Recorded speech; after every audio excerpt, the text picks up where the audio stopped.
Welcome to week 8 of RPS at Home 8th grade math modules. I am Ms. Shawn Newkirk, the math coach at Albert Hill Middle School, working in conjunction this week with Mrs. Ashley Russell, teacher at Albert Hill Middle School, as well as Mrs. Pam Cuther, secondary math specialist for Richmond City Public Schools. This week's SOL focus is SOL 8.16b, where the students will identify the slope and y-intercept of a linear function given a table of values, a graph, or an equation in y equals mx plus b form. Today we will be reviewing plotting points on a coordinate plane. Today's objective: I can plot the points on a coordinate plane and identify the coordinates of a point that is plotted on the coordinate plane. Materials needed: graph paper, pencil, calculator.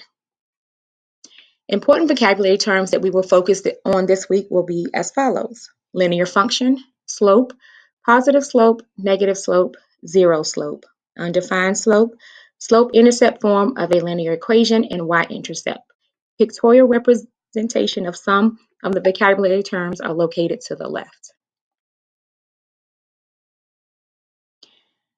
On this slide, we have our instructional videos: what is the coordinate plane, how to plot a point in the coordinate plane, how to identify a point in the coordinate plane, and what are quadrants in the coordinate plane. We'd ask that you please pause the video at this time, watch each one of the instructional videos, and take notes accordingly. When you are ready to resume, please come back to the slide so we can begin our independent practice. Welcome back. Now it's time for independent practice. On to question or example number 1. Write the coordinates for each of the points plotted in the coordinate grid. Hint: X and Y, where the X coordinate is first and the Y coordinate is second. Please pause the video slides at this point. Record the ordered pairs in that order for the points given.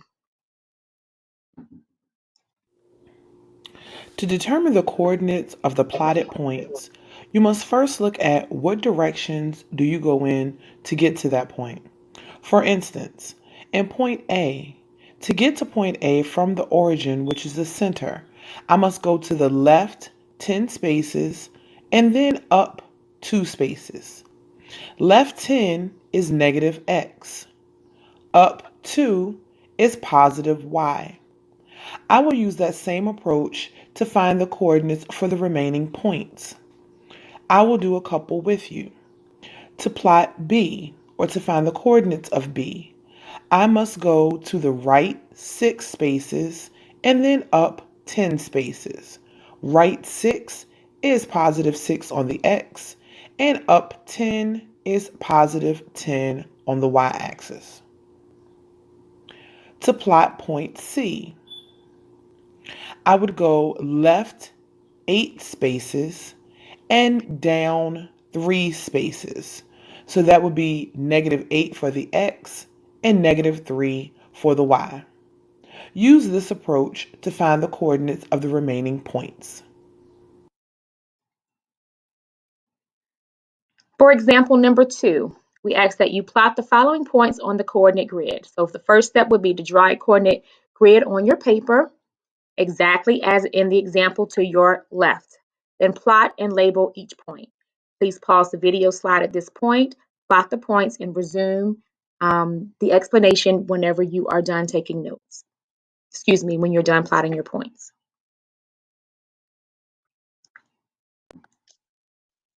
Let's look at the solution for example 2. In example 2, we are asked to plot the points on a coordinate grid. When you plot points, remember to always start at the origin.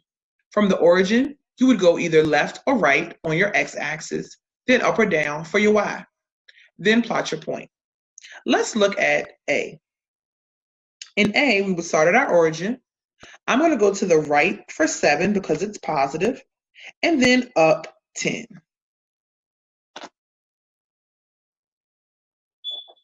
And just write the letter A. For B, my coordinates are 0, 4. So for 0, that means I don't go left or right. 0 just means no movement. And then I'm going to go up to 4.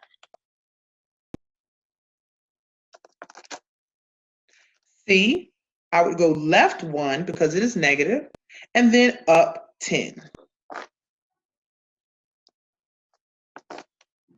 You'll notice that my odd numbers are not represented here. However, the line does represent. So this line would be 1, this one would be 3, 5, and so on. And I just didn't write those so that my numbers, my labeling doesn't get jumbled. Let's go to point D. For D, I would go left to -6 and then down to -6. 1, 2, 3, 4, 5, 6. For E, I would go to the right 10 because that is positive. And then it says 0 for the Y, which means I don't go up or down. So I would just plot my point right there on the axis. F, starting at the origin again, I'm going to go to the right, +9, and then up for +7.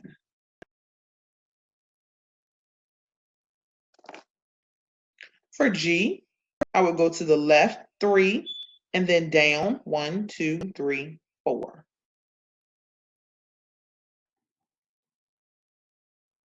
H, again, I would go to the left 4 and then down 9. 1, 2, 3, 4, 5, 6, 7, 8, 9. And that is H. For I, notice I keep going back to my origin. That's very, very important. For I will go to the right 4 and then up 1.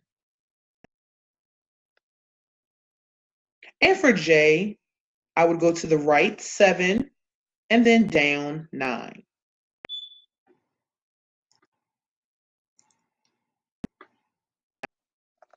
And that is how you would plot those points on a coordinate grid. For example number 3, you are given a series of points that have already been plotted. What you will need to do is to find out which coordinate each point lies. Please pause the slideshow at this time, organize all of the points into their appropriate quadrants, and resume the slideshow so that we can discuss your response. An example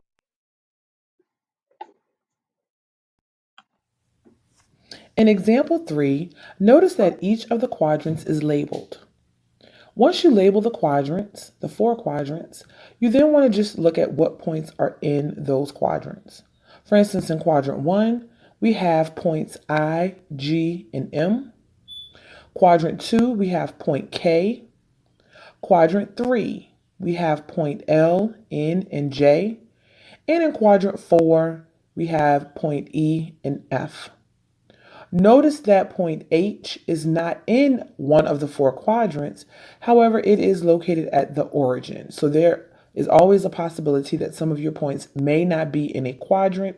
They could be either at the origin or they could be plotted on the x-axis or on the y-axis. Next, we have practice and homework.